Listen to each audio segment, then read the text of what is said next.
No versículo 14, Paulo diz: e o nosso Senhor derramou a sua imensa graça sobre mim e me deu a fé e o amor que temos por estarmos unidos com Cristo Jesus. A palavra original no grego para esta expressão, na minha tradução, o nosso Senhor derramou a sua graça. E algumas traduções trazem fielmente a palavra no original do grego, superabundou a graça de Deus na minha vida. John Stott, ele utiliza uma imagem dessa expressão, desse volume de graça sobre a minha vida.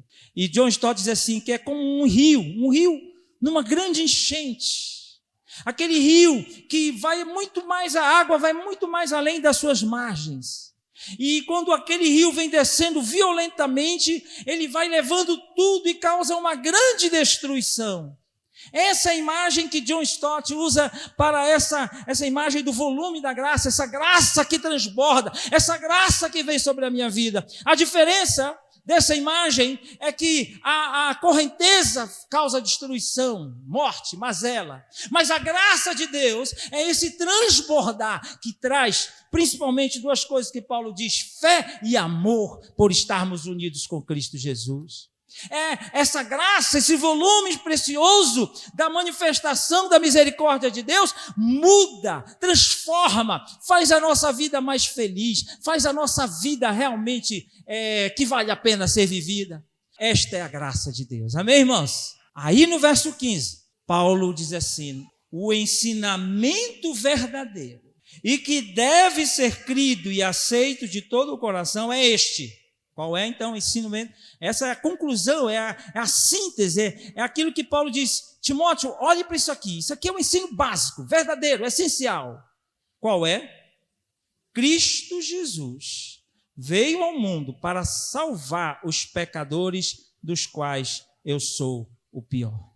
Qual é o ensino verdadeiro, prioritário, principal? Segundo Paulo, quando ele está agradecendo a Deus pela manifestação da graça na sua vida, na sua história, ele diz: o ensinamento verdadeiro é que o Jesus de Nazaré, ele veio para salvar o pecador. Se é um ensino verdadeiro e se é um ensino prioritário, então tudo na minha vida cristã, ele parte deste ensino verdadeiro. A forma como eu me relaciono com as pessoas tem que partir deste ensino verdadeiro. Jesus veio ao mundo para salvar os pecadores. Amém, queridos? Qualquer coisa. Como é que eu devo viver a minha vida cristã, pastor? A partir do ensino principal e verdadeiro. Como que a gente deve se relacionar nesse país? Nós temos que nos relacionarmos, irmãos e irmãs, a partir do ensino verdadeiro, que Jesus Cristo veio ao mundo para salvar os pecadores. Então, tudo na vida precisa partir. Quem é cristão e cristã verdadeira, alcançado pela graça, tem que partir deste ensino. E como é que eu devo pensar a política? A doutrina reformada, ela vai nos fazer entender a sociedade, entender o Estado, entender os processos políticos para a realização desse Estado a partir da sua visão doutrinária. E no calvinismo, há algumas teses nessa relação de fé e política. Eu vou citar duas teses só, por causa do tempo. Uma tese é a de que Deus é soberano sobre todas as coisas. Deus é o nosso Criador. Ele está acima de tudo que existe. Por isso que nada do que acontece na nossa existência, nas estruturas de organização da sociedade, estão acima ou ditam os valores que não seja com a aprovação de Deus. A segunda que eu citaria é o seguinte, de que a concepção do pecado é que faz com que a gente entenda as estruturas sociais do mundo. Ou seja, irmãos e irmãs, tudo que você está vendo de estrutura social, política, de Estado, de governo, no mundo, existe por causa do pecado.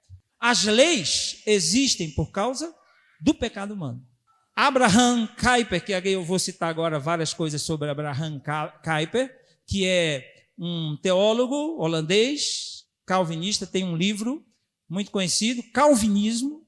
Abraham Kuyper, ele vai dizer o seguinte, que se não houvesse coisas separadas, por que a necessidade de unir? Se as nossas pernas não estivessem ruins, para que usar muleta? Toda a estrutura social existe por causa do pecado. Se não tivéssemos a organização de estrutura social, esse país ou qualquer outro país seria um inferno, porque o pecado ia dominar. Se hoje, com organização e com estrutura, a gente vê barbárie, você imagina se não tivesse estruturas, imagina se não tivesse as leis, imagina se não tivesse os governantes, imagina se não tivesse o legislador, imagina se não tivesse o magistrado. Isso aqui viraria um inferno total, meus irmãos e minhas irmãs.